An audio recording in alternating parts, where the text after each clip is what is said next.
বন্ধুরা, আজকে 3 মার্চ 2025। এখন আমার মিয়াজাকি আমের যে পজিশন ওটা আমি দেখাবো। মিয়াজাকি আমটা ফেব্রুয়ারি মাসে তো আমি মুকুল দেখিয়েছিলাম, এখন আমের গুটিগুলো কতটুকু বড় হলো সেটা আমি দেখাচ্ছি।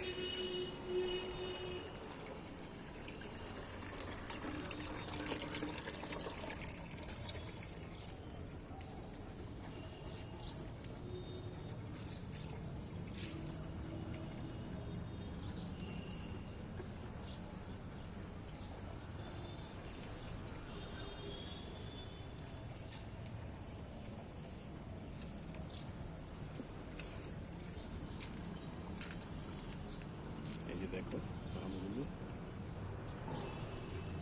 পাশে একটু শশাও দেখেছি, শশা গাছ উঠেছিল এখানে, একটা শশা গাছ থেকে শশাও দেখছি, দেখো।